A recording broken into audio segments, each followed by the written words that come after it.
speaking of your YouTube videos, in one of your popular videos, you discuss how AI can create a post scarcity leisure class where corporations can produce more with less. So let's talk about that in the context of business systems and ERP if we can.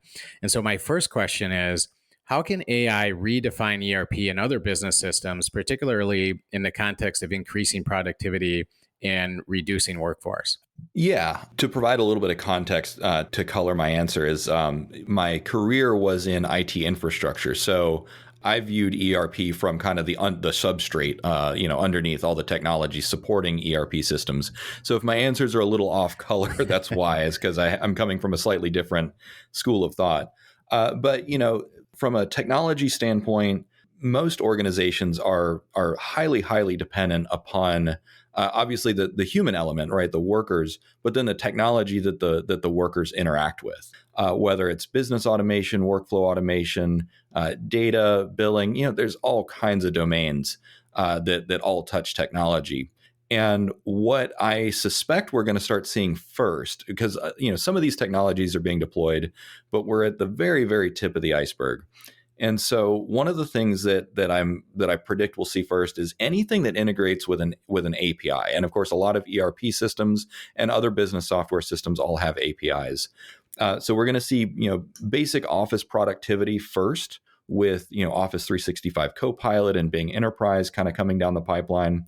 But not long after that, from an ERP perspective, from an enterprise perspective, you're going to start to see probably semi-autonomous AI tools kind of entering into that space, which is basically just going to be an extra tool in the toolbox for existing employees.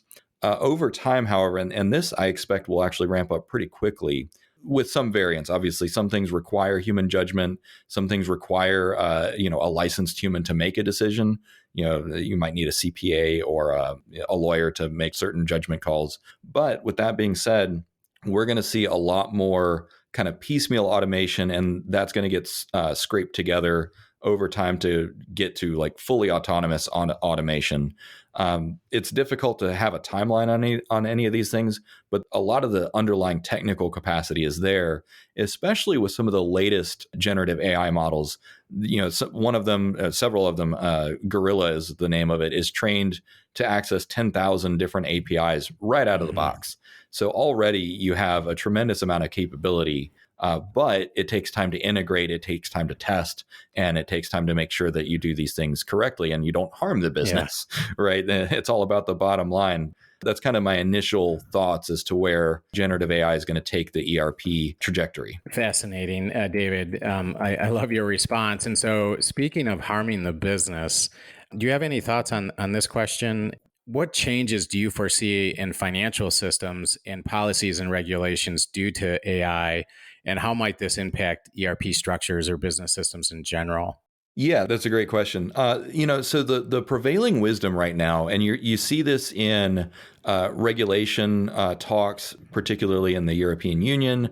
There's some talk about this in the United States as well. But the idea is that human in the loop. That's kind of the drumbeat that they're beating, which is basically that no matter how autonomous any of these AI systems become, that there should be a person making a decision. And of course, in any kind of business automation tool or platform, you usually have checkpoints, right? Where it's like, okay, you need a human approval. So in that respect, I think that there's not going to be not a whole heck of a lot of difference, moving forward. However, what I think we're going to find is that some of those bottlenecks, you're basically going to end up with people that their primary role is just kind of rubber stamping decisions or suggestions that the machine is making. Mm-hmm. And then you get decision fatigue. And so decision fatigue, organizational psychologists will be familiar with this, but basically anytime an employee has to make a decision, it kind of costs a little bit of, their mental steam for the day.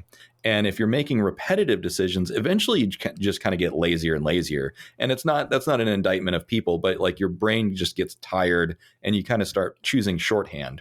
And so, in terms of how regulations are going to play out, financial regulations are going to play out, but then also harming the business, I think we're quickly going to discover that machines are going to be much more reliable at making some kinds of decisions. And this is some of the work and experiments that I've done where sure, if any of your audience is familiar and you plug in, chat GPT and you ask it for an answer and it'll kind of, barf out an answer that may or may not be any good. There are things that you can do with these to check itself, to check its own work, or have a system of checks to make sure that the work that it thinks that it's doing is good. And so what I suspect the first big bottleneck is going to be is going to be that, okay, well, if the machine is, it's like running on a treadmill, right? The treadmill is going to keep going whether or not the human's on it.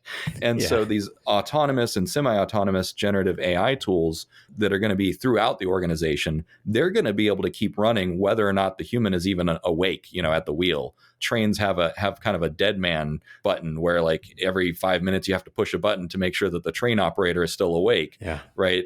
And I think that we're gonna see a few problems there because, and we've already seen this with Zillow, for instance, where they used AI to put in bids for a lot of property, and they ended up buying way too much property and driving up the price of real estate in some of the markets that they were operating in. Why? Because there was no human oversight. And so that I don't know how it's going to play out, but that is where I see kind of the first big hurdle in terms of, okay, how do we implement these technologies in order to, of course, increase productivity without unintended consequences like, driving up your prices or making otherwise just any kind of bad decisions automatically.